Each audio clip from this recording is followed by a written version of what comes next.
This is Don't Panic, episode number 219, recorded October 8th, 2018. Portal to Nowhere. Hello, everybody, and welcome to this episode of Don't Panic, the technology podcast on gadgets, the internet, and you. I am Sean Jennings, joined as always by two guys who, they're not a bug, they're a feature. It's Colby Rabideau and Dan Miller. Gentlemen, good evening. Hello, welcome. Good evening. Good evening. Hello. I have a reputation at work because every email I send to like more than 5 people, any kind of group email, I always start with greetings, everyone. And so now people say that to me. Greetings, everyone. Like I'm some kind of cartoon character. I like it.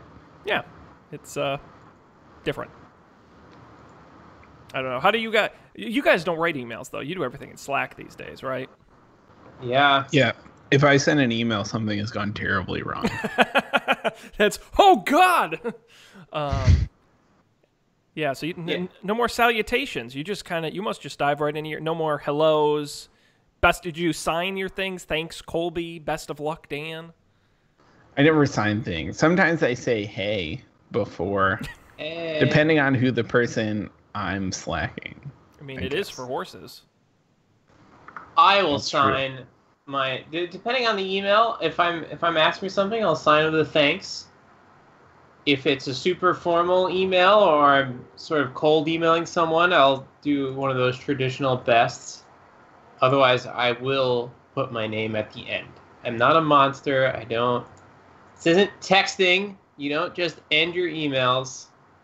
There's protocol. Now, what about you, Sean? I feel like you're a man of principle. Oh God, no! I Of am integrity. I'm heavy punctuation, heavy form. It's shocking I don't have a quill and pen to write my formal letters, but I do run into an issue because right now at the office we're running a football pool for our customers. Without getting into more detail than that, but I have to send weekly updates email to our entire sales staff, letting them know how many people are signed up, how many people are playing. And I'm running out of ways to end the email because at first it was like, best of luck, Sean. And then it was like, keep playing, Sean. And then it was like, keep on trucking, I think was one of them, Sean. And then I was, you can't win if you don't play, Sean. And like, I'm running out of like clever, fun ways to Ooh. end What my are emails. other like sports tropes? Like the game must go on. Yeah, that's good. There's no iron team. Yeah. Clear eyes, full heart, can't lose. Oh, I'm going to use that. That's good. I like these. Indeed. I don't know. I don't know what else. I did. It was very funny. I know you guys are somewhat fans of The Office, but there's that famous, you miss 100% of the shots you don't take, Wayne Gretzky, Michael Scott. And Yeah. I used that in one of the emails. I said, remember, guys, you miss 100% of the shots you don't take. And then in parentheses, I said, I don't remember who said that, Wayne Gretzky or Michael Scott. Just as a little joke. And I got an email from a very old member of the team who's been around the company for a long time. And they go, I know who Wayne Gretzky is. Who's Michael Scott? Who'd he play for? Oh gosh. I was like, ask your kids. He never got it. Oh no. Yeah. That's rough. I feel like there must be like you could just look up sports quotes. Oh God, there's a whole website for looking up quotes. I've done it, but I always like the tropes you see in many will enter, few will win. Those kind of That's true. That's contest good. lines. No I purchase like it. necessary. What was like? Did the Arena Football League have any good Ooh. taglines? The Arena Football League. I don't know.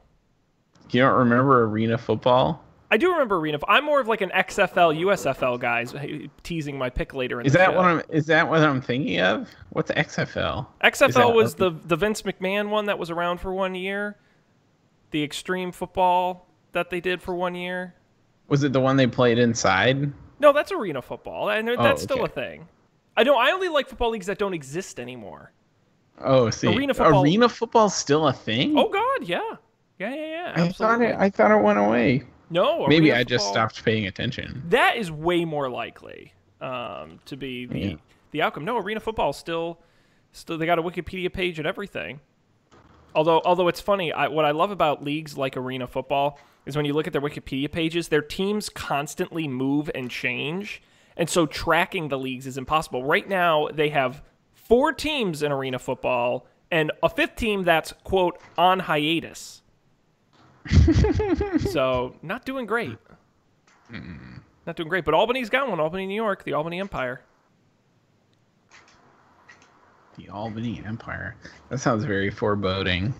It should be. They're not too bad. I think they've won the championship before. Again, there are only 4 teams, so I think statistically, oh my God, there's a whole list of defunct Arena League teams. Hit me with some of those names. How about the Anaheim Piranhas? Ooh, scary. The Chicago Politicians, Chicago Politicians are scary. which existed for 1 game. That's true. 1 game. Yep. The Denver Dynamite. The Houston Thunder Bears. It's not a real thing. The Kansas City Command. The Massachusetts Marauders. Kansas City Command is very abstract. Yeah, they later became the Kansas City Brigade, which is a little... Like marginally less abstract. The New England Steamrollers, based in Providence. I like that. They existed for 1 year. It's no Hartford Yard Goats, but Well, they have the Oklahoma City Yard Dogs. similar. I could go on for days. This is a shockingly long list. But yeah, arena football's still a thing. Right now, Matt and I are reading a book all about the XFL for an upcoming Up for Debate thing. Ooh, what's that book? That's it is long ball, and it is excellent. It is not in print anymore, so you have to get a used copy off Amazon, but it is an excellent read. You can also catch, there's a 30 for 30 documentary that's based on the book. That's very good as well.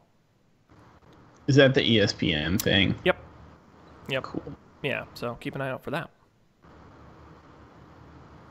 Cool. So what else is going on with you guys? Come on, what's the scoop? Scoop, I Yeah, must I be in don't an even ice know. cream parlor. I'm full of scoops here. Come on, guys. I haven't had an actual day of work in like 2 weeks. I don't know what's gonna happen tomorrow. I don't remember. I don't even know if I remember how to type still, frankly. Wow, that might be a good problem to have, though. Now's a good time to change careers. Or That's true. or change which kind of keyboard you're using. You could switch to Dvorak, Colby. That's a good idea. Or you got one of those ones with the little like pods, the hand pods. The Kinesis ones. Oh, the split keyboard. Yeah. That's another good idea. Mm-hmm. I think you should just go to all voice commands. Code by voice. Siri only. Yep. That'd be cool. Dictate your code. Yep. I could switch to all visual programming. Like I could use Siri shortcuts for everything. Have you made any more Siri shortcuts? No, I haven't. I wish I had. I thought about it, but I don't know. I haven't made any more either. Yeah. I haven't tried.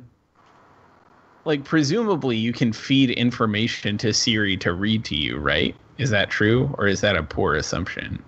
I don't know. I don't know either. One way to find out. If you could, it could be cool. What would you like it to read to you? I don't know, like if there was a thing that you needed to know that took a long time to know, like Maybe some daily affirmations, maybe? yeah, Siri, I'm sad. Colby, you are loved. Be well today. Thank you, Siri. Yep. I'm sure that's a thing already. All I can imagine is Colby in the middle of a meeting, just getting frustrated and standing up. The lady in the phone said people like me. She's my it friend. must be true. Unlike you all. That's right.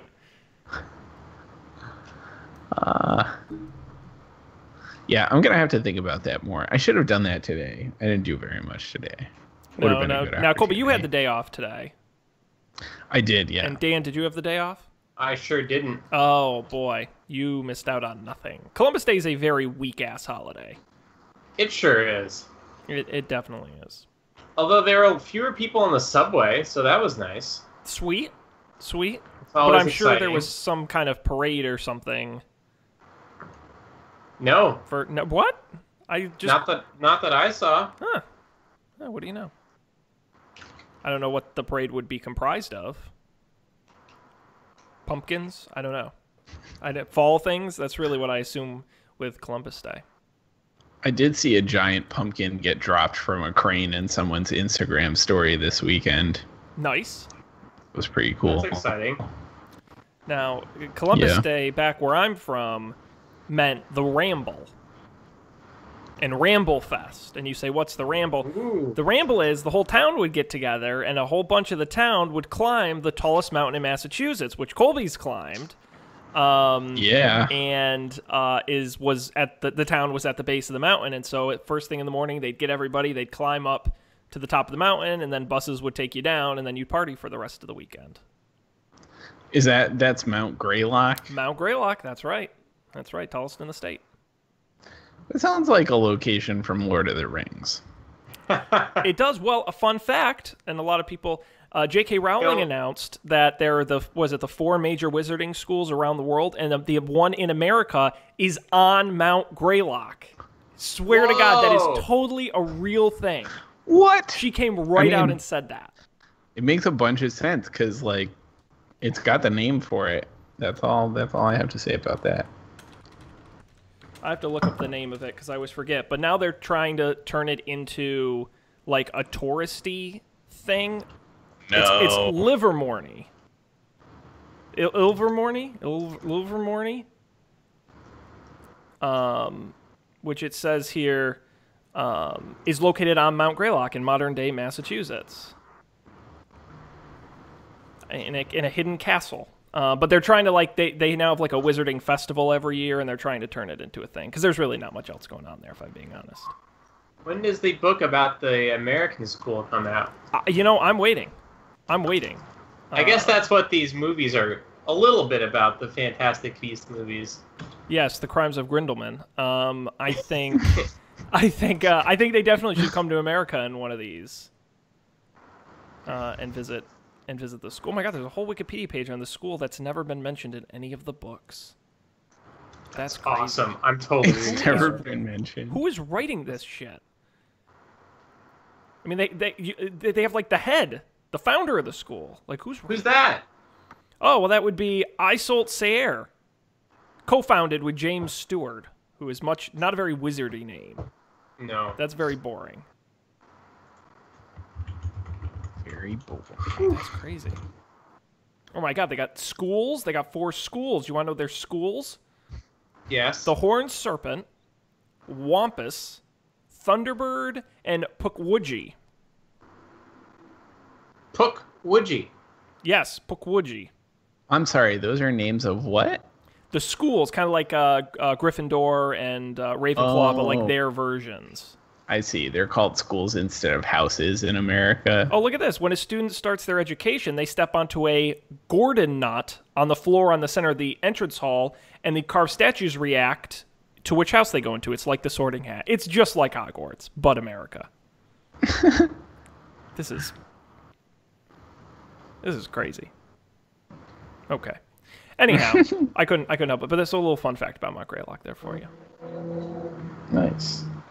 Cool. Yeah, I did the movie draft this weekend, and that was honestly, I went hiking. It was a pretty chill weekend, so I don't have any technology things to report. Okay. Well, that's fair. Thank you, Dan, for giving me this opportunity to cross-promote the Movie League draft that we did yesterday. You're welcome. It's live right now at UpForDebate.tv or wherever you get podcasts. Just search Up for Debate, or on YouTube where the video version is. Colby, Dan, both played. We had 12 people going. I hope you guys feel good about your drafts. We made a critical mistake. Oh no, what was that? We had enough money we probably could have outbid someone for the third to last movie, and we didn't. Yeah, that was, Lego Movie 2 was the 4th movie. How to Train Your Dragon were probably your last couple No, but the one before that. I don't think we What could have Men gotten. Want. Yep, Yeah. we could have gotten Yep. that one, and we didn't. We made the same mistake. If it makes you feel any better. It does. Thank you, Colby. Yeah.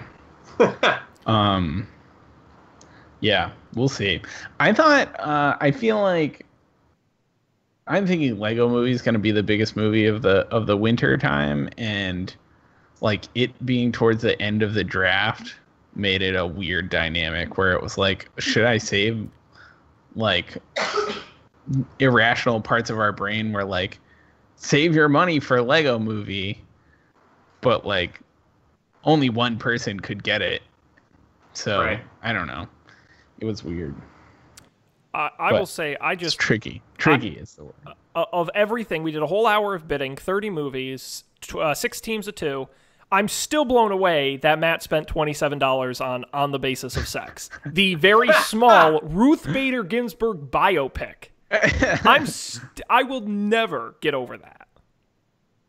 Honestly, my team was committed to getting that movie, so if we had $27, $28, it would have been higher. That you really think that's going to be a big breakout film. No, but Sarah was convinced, and she has never been wrong before. But maybe this is the first time. Maybe you guys know something I don't, but that was shocking. I mean, Fantastic Beasts went for only $3 more. It's just That's insane. actually pretty funny. That I was blown away. Anyway, it should be fun. We'll be tracking it all season long at UpForDebate.tv, so check it out. UpForDebate.tv/movies will actually get you the list of all the teams and what they own in the draft. Guys, we've got some tech news to talk about, if you can believe it. We do it every week here on the show. We got a whole week's worth of news. There's some really good stuff in here. I'll let you guys pick the first story. While you're doing that, I want to thank everybody who's joining us live right now on Facebook.com/Don'tPanicShow and on Twitch at Twitch.tv/Don'tPanicShow. If you'd like to join us live, we do the show Monday nights about 10:15 Eastern, but if you just follow the pages, it'll notify you when we're live. And if you are watching live, comment. We sometimes talk about them on the show. We want to know what you think. So my eyes are on it right now. So if you've got something to say as we jump into the news, guys, where are we going to begin? Oh my god, the Facebook thing. Yes. Okay.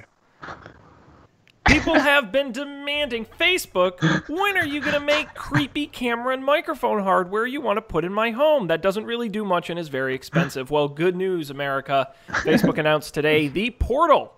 A video chat hardware device. I'll put a little video here on the screen for our video viewers. They can get an idea of what this thing looks like. There are actually 2 versions of it. The smaller Portal and the Portal Plus. The smaller Portal kind of looks like the Echo Show. If you're familiar with that, it's kind of like a screen with a little speaker attached. The Portal Plus is even bigger. It's kind of a big screen on a big stick.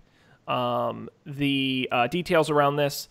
Let me get to the hardware specs here first. The smaller model has a 10-inch 720p screen and 2 speakers. The larger model has a 15.6-inch 1080p screen, 2 louder speaker, and a subwoofer. The Portal Plus also has a rotating screen, which can switch between landscape and horizontal orientations. What does it do? Primarily video chat. It's designed to integrate with Facebook Messenger to easily call other Portal users, but also call anyone who has Facebook or Facebook Messenger. They can also play music through Spotify and Pandora or stream video from Facebook Watch. That's pretty much it. Pretty limited at launch in terms of what it's going to do. It does technically have both Facebook and Alexa voice activation built in, so you can use voice to call somebody or do certain commands, though as I said, it is pretty limited. The big feature is video chat. And their big thing, it's got a wide-angle lens, but it will actually track you as you move across the room using facial detection. They say it helps make for more comfortable chatting than holding a phone up to your face. That's pretty cool. Yeah, before we start trashing this thing. That's nice. No, I don't think we're going to do that, Dan. Technologically cool. Yes. No. One thing I will know is that Facebook. Listen, if I could put my iPad down and FaceTime, that'd be amazing. Yeah, as I you're hate doing having stuff. to hold it up and yeah. They say it's their version of trying to broadcast the whole room. What does that mean? Well, it's like when you're broadcasting from your phone or something to somebody, it's kind of just your face, but this thing shoots the whole room but follows you, so it's kind of like you're sharing the whole room. I see.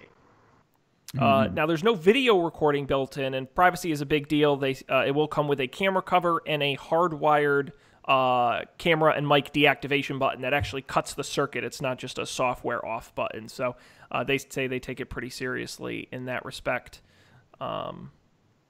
Yeah, that's pretty much it. It is $199 will get you the regular portal, $349 will get you the portal plus. Facebook will be offering $100 off if you buy 2 at a time, and they will start selling them next month. Guys, what do we think? How many are we going to order? 2, 4, 6? Can't have too many. I like to imagine the genesis of this thing in like deep in the bowels of the Menlo Park headquarters, like in a meeting where they're like, everyone is saying Facebook is listening to you to serve you ads. What if we just made a thing that actually does that? Everyone thinks we do already. I'd like to think that's how it happened. But I don't know. It seems like a cool feature. It is not a thing that I want in my home. Certainly not from the likes of Facebook, unfortunately. The related question: can you watch Don't Panic on Facebook Watch? Ooh. I might have to like check a box somewhere. I'll have to circle back and let you know. I mean, you can on our page on Facebook Watch. I'm going to write that down. I know you. It's easy to add when you upload a video, but I don't know what they do with live streams because I don't upload it separately. But I'm going to make a note. It'd be pretty cool if you could just tune into Don't Panic from your thing that follows you around the room. That would be great. And then we, the host, can watch you watch us. Exactly. That's awesome. You also made me remember, Colby, too, that Spotify just opened up their podcast to everybody. I'm going to make sure we're added. I almost forgot. Did they? Okay, anyhow. Yeah, I mean, this sucks.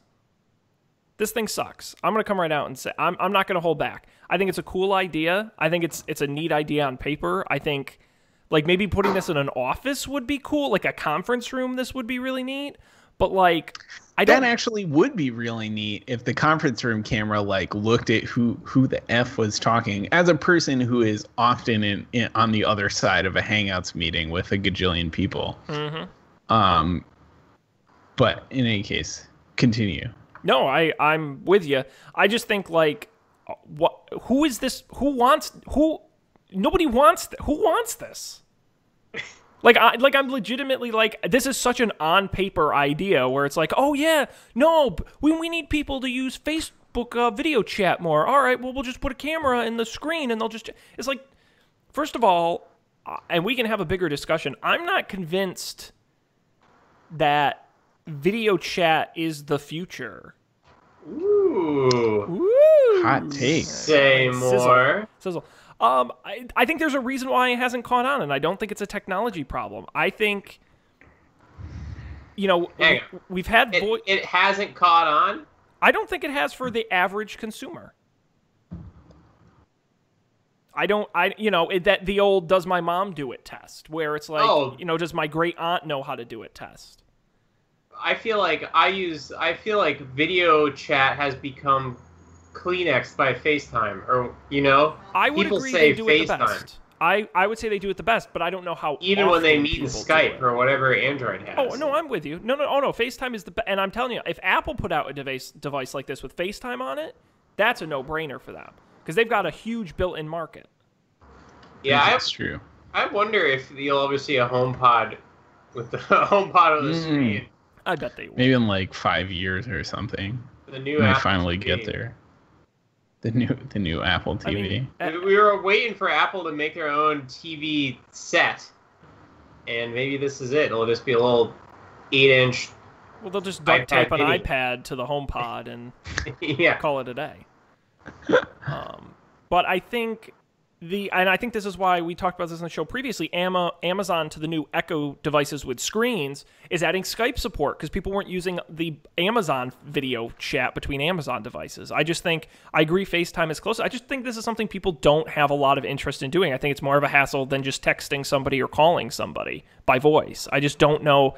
I think it's such a limited use that you're not going to buy a $200 standalone device to do Facebook video chat in your home. Or Yeah, really I do. in general.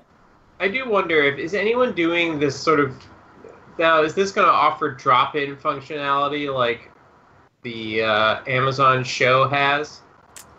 I don't think so. Because it seems like what they're trying to, at least what Amazon's trying to get at, and I think Facebook too with this is like, hey, you're not calling a person, you're calling a house. Mm. Because they talk a lot about having multiple people in the frame. I don't think that's a winning strategy. Like, I don't think people. Well, I would be curious. Like, there's not many houses that I would want to call with multiple people in them. So, but maybe with people who lead different lives, that's the thing they're interested in. I do think people are interested in calling individuals, specific individuals, over video, and I think it is and will always be a big thing in business. In business, I'm with you. I think on the personal side, I think people are okay using their phones for this because I agree with you that it's not an often. If someone said, "Oh, I do a video call every day," then yeah, you probably should get one of these things. I just don't think people do it enough to warrant a standalone device. Now, if Facebook had come out and said, I know they say a little bit, okay, it's got some. You can't even browse Facebook on this thing. Like it doesn't. All it does is video call and a little bit. Now they say they're going to add stuff as time goes on. But I think there's more of a selling point in something like the Echo or Google Smart Hub where it's like, oh, it's a smart hub for your home. You can do your lights on it. It's got a web browser. You can do recipes. You can ask it questions. Right. You can do all this. And it's got video chat, where that's like the third or fourth feature. I was waiting to see if this runs Android, but I couldn't figure that out. Yeah, they do not say. They do not say. I feel like it's safe to say that it does. Probably, but you never know. That's true. That's true. Maybe it's Oculus VR OS or whatever. Now, that would be neat. Well, yeah, didn't they just update their little their avatar chat program for the Oculus VR? Yeah. I think I read. Now, you think that will ever take off in business or personal, Sean? The AR VR chat? I think the reason people do video chats on their phones is because they're already on their phones. And I think the reason people don't do video chats on their Echo Show, for example, is because they don't use it all the time. If you tell me, okay, in 5 years from now, people, when they get home from work, instead of turning on the TV, they put on their VR headset and are in there for a few hours, then yeah, I think they would do calls through it. I think if it's, you use it once a week to play a game, then no, I don't think they will. I think when it comes to communication, it's whatever's easiest. Whatever device is on you, whatever device is the quickest. Yeah. That's why people text instead of call. Whatever is fastest and most efficient. And doesn't involve interacting with humans. God, I hate humans. They're the fucking worst. I'll tell you. Oh my god. Oof. These people. Can you believe that? Speaking of people being the worst, let's talk about this Google Plus story. Oh my god. Breaking news. The king of segues, Dan. I love it. Get this. Let me break it down for you. Google. Anyone here still using Google Plus? No. All I hear is crickets. No one? I thought it was a good idea, but we can talk about that later. We are definitely going to dissect Google Plus for sure, but we got to figure out why it's going away. It's because Google found a bug affecting an API that was accessed by hundreds of developers between 2015 and 2018 that could have leaked information like names, email addresses, occupations, gender, and age, even when that data was listed as private or not public. Now, Google says it has no evidence to suggest any third-party developers were aware of the bug or abused it, and that they closed it in March 2018 shortly after learning of it. However, in March 2018, when they did patch it, they didn't tell anybody. There was no announcement. They were worried. That was the same time Facebook was going through its Cambridge Analytica beef, and they were worried about the sort of PR flack they would get. So they kind of just shut their mouth on it. They discovered the bug as part of an effort called Project Strobe, which was launched to review third-party developer access to Google accounts and Android devices. As a result of this breach, the company is shutting down the consumer-facing element of Google+, noting that 90% of sessions lasted less than 5 seconds. About 500,000 user profiles were affected by the breach. Let's see here. Google Plus shutdown will take place over the course of the next 10 months, concluding in August of 2019. It still plans to make Google Plus available as an enterprise product for companies, and that they're going to have a further announcement in the coming days as to how they'll spin it into more of an enterprise product. Very interesting. Mm-hmm. So do you think that why did they say this today? I think... Why say it at all? They didn't. Wall Street Journal reported it. Someone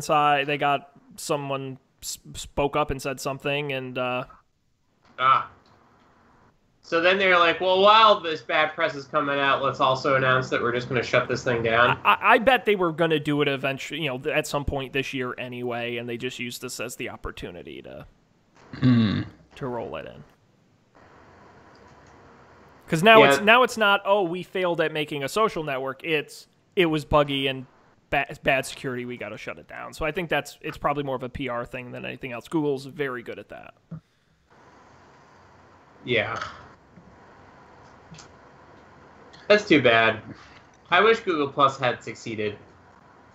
I'm very confused about the I get their rationale of not, and their on paper rationale was that they didn't know who could have been affected by it, so they had no one to notify. Mm-hmm. For not announcing it. That is a little sketchy. But anyways, I do wish that Google Plus had succeeded. I really like Circles, and I know everyone's going to say, Dan, Facebook has Circles too. Yeah, but no one, not that I know of, no one addresses status updates to their Circles. And so you don't feel like when you're on Facebook, you're getting any stuff like that that's curated to you. In any way by the person who's posting it. Mm-hmm. And also, and I don't remember, Google Plus, could you see if you were part of someone's circle or which one you were a part of? I haven't used Google Plus in literally years. I don't remember. Okay. Because that would also be cool. But yeah. I don't think it did. I wish that idea had taken off. I think it would solve a lot of the Twitter problems if that was a baked-in experience and expected workflow of viewing things through different views and also posting things to different sets of people. I mean, for me, these days, my number one Facebook feature and the only reason I use Facebook that's not related to my job is groups. I think that is a standout, and I'm bummed they used to have the separate app and they don't anymore, which is disappointing. But I agree with you wholeheartedly, Dan. I think Google Plus did not have much going for it. I think Circles was probably the only real differentiator it had over any other social network, and it's a shame they could just never get the attachment to make it take off. I'd like to see another network pick up that mantle. Yep. I was just thinking about this the other day. Wasn't there a phone app only private social network that was Red? The Path? was Path. Was it Path? Thank you. I think I got an email from Path the other day that they're shutting down. Yep. Oh man. Yeah. It really is all over. Yep. No money in social networks anymore. I think didn't somebody buy them though? And that's Path? why. Yeah. Oh, maybe. Was it Google Plus? They had been they were acquired, but from a South Korean internet company that I've never heard of. So interesting. Yeah. You seem really bummed out about this, Colby. You do. You about Google Plus. Yeah, real broken up. No. I think this circle thing was a cool idea. Possibly too confusing to ever be useful. Too much work. Right? No one does that on Facebook either. I mean, I don't know, but presumably no one is sharing statuses with specific groups of people unless you're in a group, right? That's what groups are for. I don't know. I haven't used it since probably college.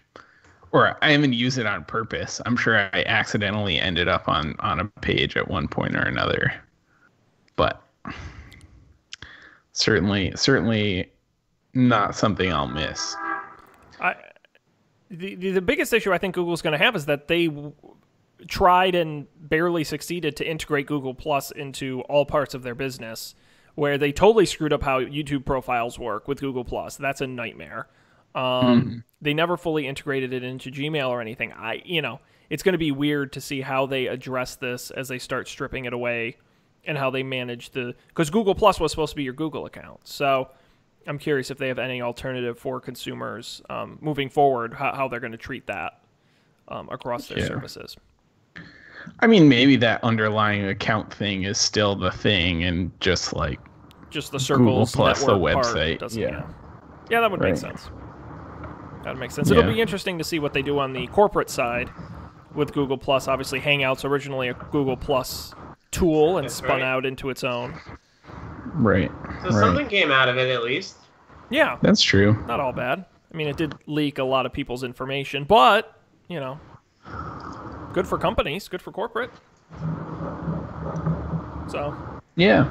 Hey, it's all upside. All upside.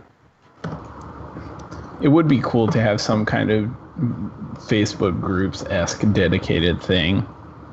Then I could leave Facebook. Evites, Colby. Evites, yeah. Maybe that's all we need. We just need some sort of group. Email stream. You should just meetup group. Just go to your local coffee shop and then I need a group. Looking for a group. Look at hashtag. Put up a poster looking for those little tear-offs people with a phone number looking for groups. Yeah. Let me be part of your group. Be my friend. Be my friend. Hashtag be my friend. Be Colby's friend. If you'd like to be Colby's friend, email us. don'tpanicshow@gmail.com. Oh boy. Alrighty, there we go. That is Google Plus. You will be missed. I think so. Guys, what else do we have here in the rundown? All the news that's fit to put in a spreadsheet. Is it weird that I've started reading things with X in the name as 10? Microsoft's 10 Cloud. Oh, no. Streams on the 10 box. That's a big... But also, the trick is, though, Colby, now you got to do all the Roman numerals. So every time you see I, it's 1, and every time you see V, it's 5. M1 Crowsoft's 10 Cloud. Well, no, M is 1,000, right? Oh, damn. I've never... And what, C is 100? Yeah. I think I knew 100, and, L is 50, right? Yes. Yep. But anyways, we don't have to talk about that. We can talk about... No, what do you guys want to talk about? Pick a story, any story. No, right or wrong, we got a lot going on here. We got... Wi-Fi 6? Wi-Fi 6? Guys, I thought this made sense. Has Wi-Fi got you confused? We're talking A, we're talking B, we're talking G, we're talking N, we're talking AC. It's confusing to consumers, or at least that's what the Wi-Fi Alliance believes. That's why they are moving away from 802.11n and 802.11g, and they're moving to a new naming convention with numbers. And here's how it's going to break down. Most Wi-Fi systems out in the market today are probably 802.11n or 802.11ac. That will now be Wi-Fi 4 and Wi-Fi 5, and look forward to the upcoming Wi-Fi 6, which was supposedly going to be 802.11ax, but now it's just Wi-Fi 6. The Wi-Fi Alliance is officially adopting these. Wi-Fi 5 is higher than Wi-Fi 4, so obviously it's better, and since Wi-Fi networks have always worked together, it's clear that Wi-Fi 5 devices should be able to connect with Wi-Fi 4 devices too, so you can't go higher, but you can go lower. They want the branding to even go beyond hardware, so in the future, when you connect to a Wi-Fi network on your phone or laptop, your device will tell you what Wi-Fi version you're connected to, so you'll be able to choose the newer, faster option. The Wi-Fi Alliance says it expects companies to adopt this numerical advertising in place of the classic lettered versions.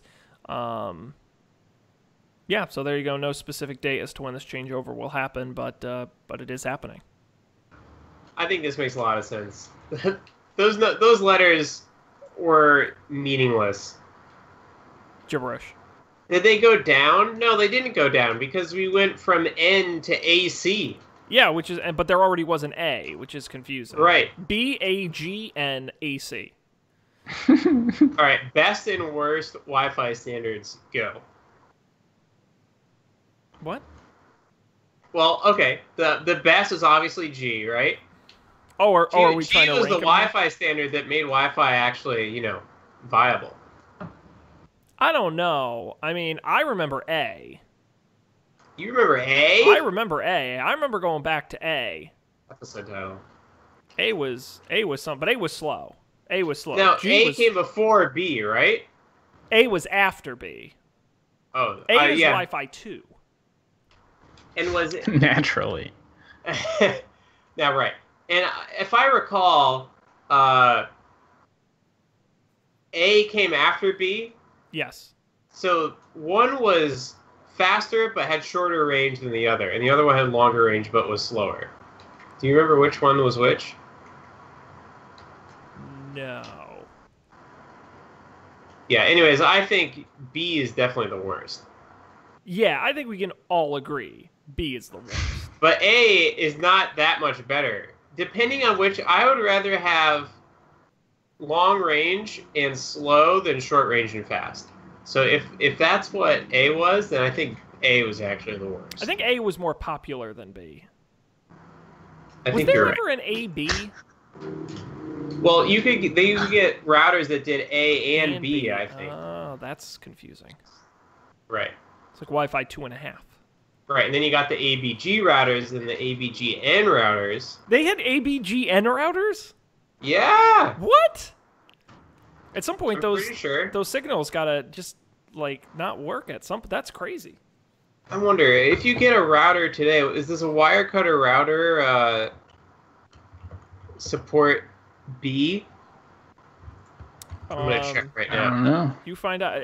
Send them a note. Say, is it Wi-Fi 1 compatible? See what they say. I'd like to know. Which, by the way, I did find out. Remember, I was having all those smart home problems. I found out what the problem is. ANAC. ANAC. Support G. Oh wait. Were you trying to use one with your Wi-Fi B router, Sean? Yeah, my router from 1999. My old one of those old blue Linksys routers from back in the day. No, actually, what I found out is I bought a new modem with a built-in router, and the router that was built in doesn't work, so I had to go back to using my old router, and then everything worked fine. Oh, So, what a treat. that explains it. So the Wirecutter PIC supports BG and N on 2.4 gigahertz and AN and AC on 5 gigahertz. Yeah, because now Which I think means that A had longer range but was slower. Yep. Oh no, A had shorter range. B had longer range but was slower. Right. Yes. Okay.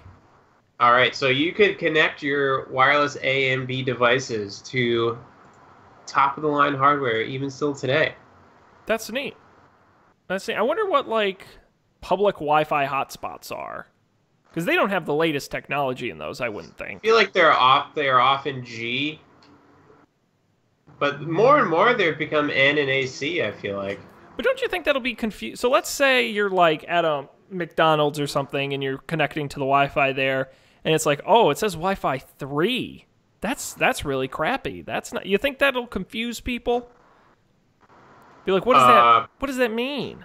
Well, right now I think they all think they have Wi-Fi 1, so. But I guess right now it just doesn't say. It just says Wi-Fi. Right. So you get Wi-Fi 2, you're smoking. But what if your phone has Wi-Fi 5 and you're connecting to Wi-Fi 6?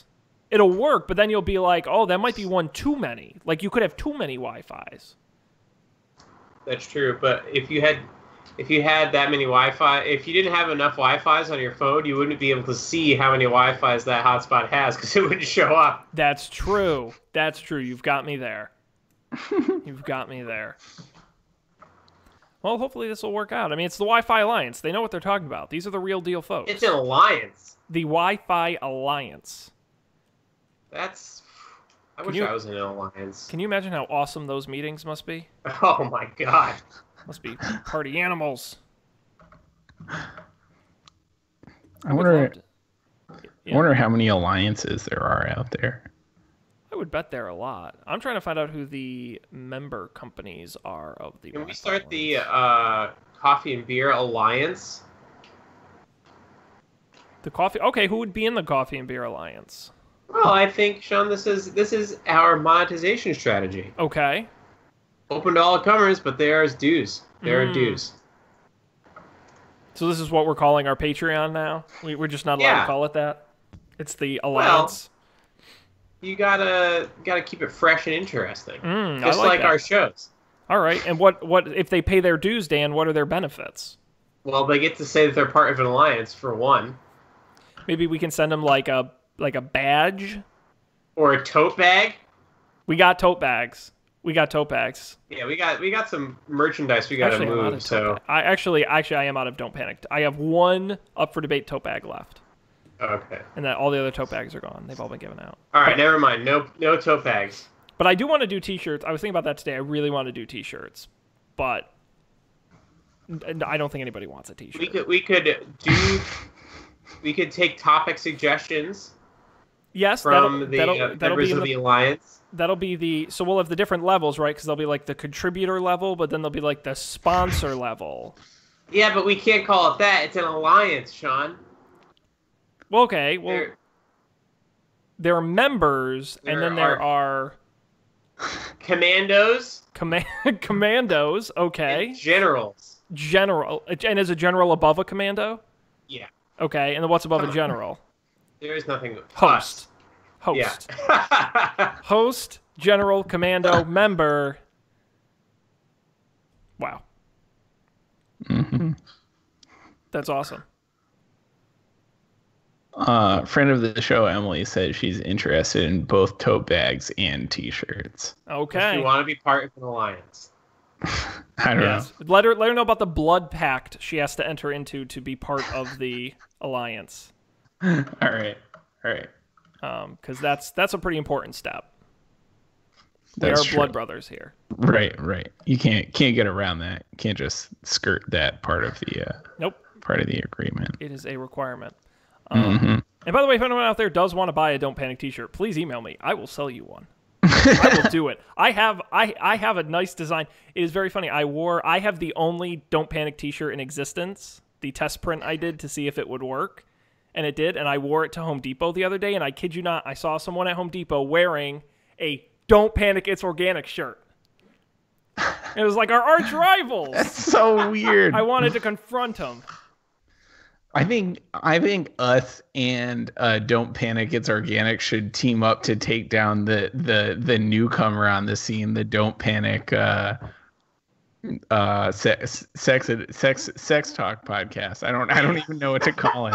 Yep. Have you Googled Don't Panic podcast recently? No, what is now this? I don't want to.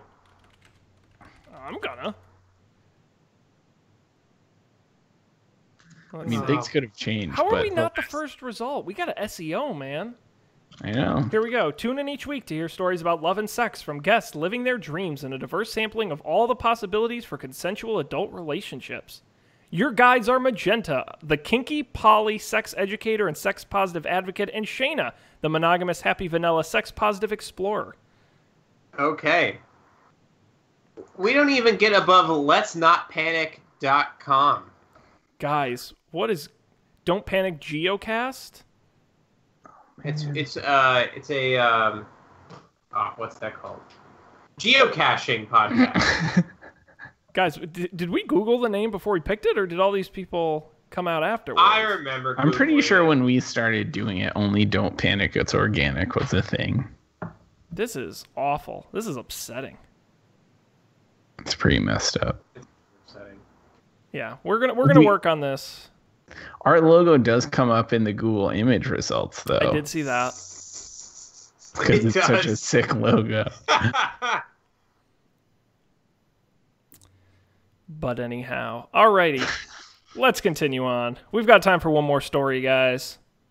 A lot to choose from, but you only get one. A lot of pressure.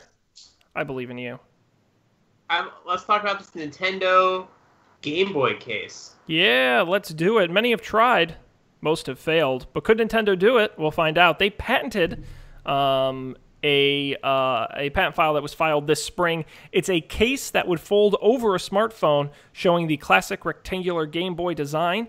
There's a square cutout in the case, which would let the phone screen serve as the Game Boy screen, and the buttons below it would be interactive, capable of delivering input to the touch screen. Now, you've seen similar cases from other companies, the Game Boy style cases designed to play retro games. The difference with Nintendo is they actually own the rights to those games, so theoretically they could actually publish them alongside the case. It wouldn't be that unusual. We've seen them do a lot of retro stuff with the Classic, the NES Classic, the SNES Classic. They're certainly getting some money's worth out of the back catalog. This case could be part of it. What do we think? This would be killer. They would sell a ton of these. Now, do you think that they would... I don't think they... If it was on iPhone, they couldn't somehow tie the availability of the games to whether you have the case, right? I mean, technically, could you? Yeah, you could do it by... I mean, could you technically, though? Yeah, you could. I don't know if you technically could. Yeah, what you would... The only way I could think to do it would be everyone can download the app, but to actually activate the game, you have to use a code that comes with purchasing the case.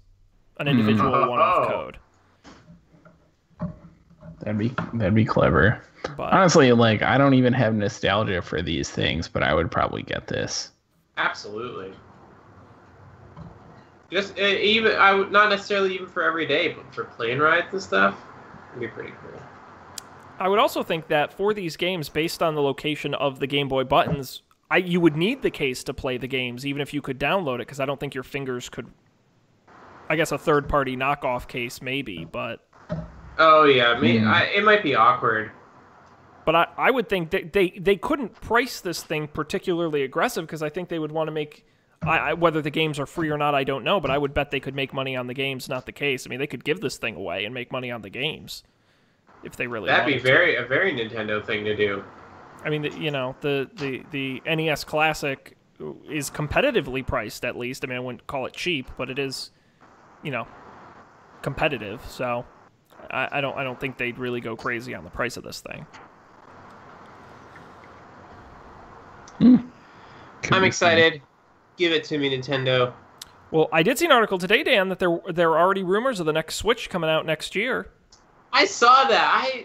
I'd be very surprised. That doesn't seem like a very Nintendo move. Updating it so quickly. And then, like, the article I read pointed this out. What would you do? So the risk with making it too much better is that then you end up with games that can't be played on the other Switch. Mm-hmm. And that's something Nintendo definitely doesn't want to do, I feel like. That's true. So then what would you, like, you could give it better battery life, you could make the screen better, but then it feels like, well, who would get that update? But I guess you could kind of see it as, like Apple does with their S phones, quote unquote, that the TikTok cycle where you're not going to dump your phone to get the new one, but for somebody who's buying one or who hasn't bought one yet, it's just another reason to pull the trigger now that it's already been out for a year. Yeah. I mean, I'm not opposed to it. I'm just really curious to see how it works. Dan, I'll ask you, because you're...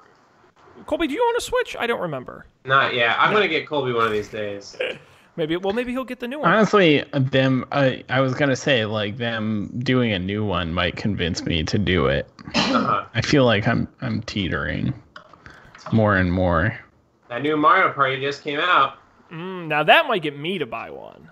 That's my supposedly really good too. The reviews are like, it's a return to form for Mario Party games. That is the best sentence I've ever heard. But I was going to ask you, Dan, you are a Switch user. I would argue a pretty regular Switch user. What features or changes could they make in the next one that you think would really improve the product? Bluetooth headphones. Okay. But I don't know if they need to do a hardware update for that. Bluetooth headphones, definitely the number one thing. The little kickstand that it comes with is pretty flimsy. If that was more sturdy.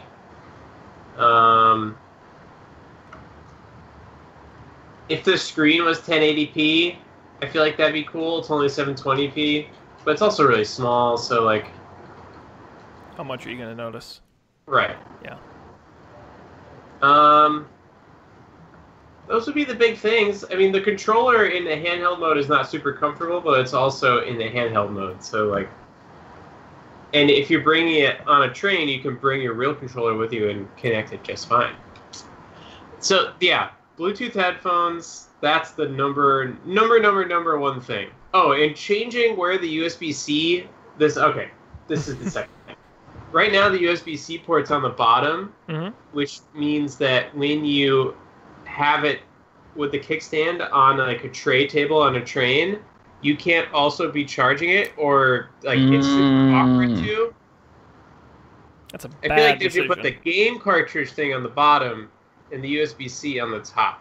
I mean, but the problem is then you'd put it in upside down into the dock. But who cares? Like, because it's in the dock. You don't it's in the use dock. I guess the thing that would be awkward then is you couldn't slide the controllers on and off of it because it would be facing the wrong direction. Maybe there's no way. What would be super confusing is if they reverse the direction that you put the controllers on, because I've gotten those controllers. That's the third thing. It's not obvious how you put those controllers on, or if you have them oriented the wrong way, and you just keep like pushing them on, and then they get stuck. Oh, no.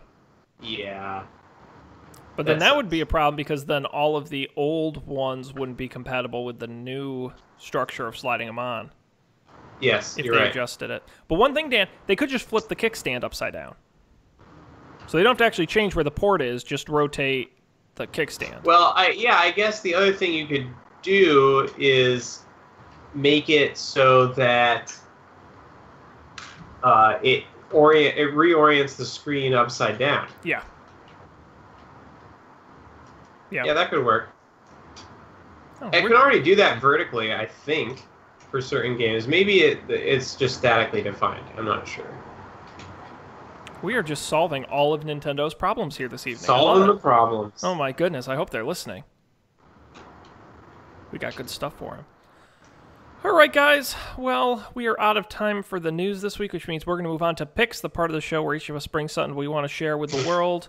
And I can see the excitement in his face already, so we're going to have Dan go ahead and go first. Dan, what'd you bring this week? Me? Yeah, you. I don't have anything. Come on. What mountain did you hike this weekend? You want to tease your mountain? I don't even remember what the mountain was called. It was somebody's nose. Anthony's nose? No, you don't just Anthony's make stuff nose. up. You're just making stuff up now. Come on. No, that's what it was. Uh-huh. It was called Anthony's Nose. And where is Anthony's nose? It's in Cortlandt Manor, I think, New York. It is quite the hike. There's no rope swings, but otherwise there's some rock faces you got to kind of scramble up. It's pretty straight up for about 4 miles, but really beautiful view over, I don't know what bridge it is, over a bridge. You can see Bear Mountain across the river. It's cool. That's my pick this week is nature. Go outside and see stuff, you bunch of nerds. You bunch of nerds. Okay. Sweet. It's not according to my Googling, it's not a particularly long hike in terms of distance. Is it 3 miles? Yeah, about 3 miles. It takes about 2 hours to go those 3 miles, so. Mm-hmm. You're ascending about 800 feet. That's it? That's what the internet says. Oh, I see. Because I think we did a slightly longer version where we started from somewhere else. Okay. So we probably only went up 800 feet in total, but we climbed more than 800 feet. Because my Apple Watch hiking setting for the exercise is pretty neat, and it'll give you elevation traversed and your pace, like how Yeah. many minutes it takes you to go a mile. Yeah, it's pretty cool. Sweet. That's cool. Anthony's Nose, or just nature in general. Check it out. Thank you, Dan. You're welcome. Tell your friends. All right, I'm going to go next, and then Colby can take us home. I have a book pick. I talked previously. Books. Gotta love them. I talked previously about Long Ball, which is great, a book on the XFL. But many remember the USFL. The United States Football League existed from 1983 to 1986, played 3 seasons. Famous for a few things. One, bringing spring football around. 2, almost succeeding.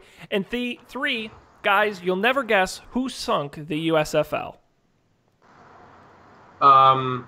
A league that was small and thriving when a very rich man bought himself into the league by acquiring a team with the goal of essentially destroying it to make himself richer. Donald Trump. Bing, bing, bing, bing, bing. Congratulations, Dan. Most people don't know this part of his history. He single-handedly sunk the USFL. Now, the funny thing is, this book is not about that this much, which is great, because I don't need more of that in my life. But some of the stories you read in this book about these scrappy football teams with no money and no real good players and no resources, it is a fun, exciting read. It just came out. I actually had it pre-ordered. It's if you're interested in things that used to be and aren't anymore, and some really interesting stories, you can't go wrong. Football for a Buck: The Crazy Rise and Crazier Demise of the USFL by Jeff Pearlman. It is available for purchase now. You can check it out in hardcover or Kindle. It's an interesting book. Nice. Fun read. Quick read. I laughed out loud many a time, so it's a lot of fun stories. Colby, what is this? What do you got? Indeed. I thought of this because we were talking about Mount Greylock earlier. I went to a play last week, which is... So it's a play about Harry Potter, or about the world of Harry Potter, but they don't have the rights to use any of the Harry Potter stuff. So, like, everything is either, like, referred to ambiguously or, like, euphemistically, which is kind of fun. But it's all about, like, it's about the Hufflepuffs, so it's called Puffs, and it was very funny. It's funny, like, you would not appreciate it if you had not read the Harry Potter books and possibly seen the Harry Potter movies And possibly taken a class about Harry Potter? Or I mean, that certainly doesn't hurt. I don't think it's necessarily to enjoy the play, but there's lots of fun made of both quirks of the books and, like, quirks of the movies, which is kind of fun. But if it's like an off-Broadway play in New York, so if you find yourself in New York and you are familiar with the wizarding world of Harry Potter, you should check it out. That's awesome. That's very cool. It's being performed at the New World Stages in New York City. Puffstheplay.com is the website. You can go check it out. They will be playing now through the next couple months. They got show dates all the way into next year. So check it out. Very cool pick. I got to go see it. I haven't even know the last time I saw a show in a theater. New World Stages is weird because it's like a movie theater, but for plays. In that, like, you go, like, down underground. Dan and I just had the best look on our faces. We're like, Yeah. You go down underground, and there's, like, a series of theaters along this hallway, and you just you go into the theater where your play is playing, much like you do at the movie theater. That's awesome. That's a really cool idea. Yeah. I like it. All right. Yeah. Sweet. All right. Thank you, Colby. Thank you, Dan. That does it for the show, guys, unless you got anything else you want to say. No. Come to New York, see a play. Look at Dan. Dan, you are single-handedly the tourist committee for hike the mountains, see the plays. New York, Yeah, they got it all. I Apple New York. Is that what it is now? I don't know. That's what it was at one point, I feel like, or I've seen that. I think it's just Heart. Yes. Maybe the New York City variant is the Red Apple. You know, I've been going to New York for years now. I still haven't seen the Big Apple. I'm very confused. It's up kind of like go up the Hollywood sign. Yeah. Yeah. It's in dangerous neighborhood. You gotta go all the way to Staten Island for it. It's not worth it. Very cool, guys. That wraps us up on this episode. Thanks everybody out there for joining us. Of course, our website is don'tpanic.io. You can go there and get all of our past and present episodes, audio and video. It's a wonderful site these guys built. You can also get links to all of our picks will be there, so if you don't remember exactly, use those links. They'll take you there, no problem. Make sure you subscribe to the show wherever you get your podcasts, Overcast, Apple Podcasts, Stitcher, soon to be on Spotify if I remember to submit us, or really anywhere else you listen to, in the video version on YouTube as well. And of course, follow us, Facebook.com/Don'tPanicShow for the live show every week, at Don't Panic Show on Twitter, or email us don'tpanicshow@gmail.com. Couldn't be simpler than that. I won't tease. We already talked about Up for Debate at the top of the show, so I won't re-tease that again. But that's it. Check out our movie draft. Check out our movie draft. It's fun. These guys tried really hard, and I'm very excited. I don't know who's going to win. We get a participation award. Everybody does. Everybody gets a participation award, although the winner gets a big trophy. And I think maybe the winner this year will also get that last tote bag. So maybe that's a little extra incentive. You guys are swimming in tote bags. You don't need any more tote bags. I guess. You can never have too many use another tote bag. Yeah. You gotta have a backup tote, right? Well, you gotta have a tote to store your other totes in. A tote. Yeah, a tote. A Don't Panic tote. Very good. All right. Well, on behalf of Colby and Dan, I'm Sean. Thanks everybody for joining us. We'll see you next time for more excitement and tech news on another Don't Panic.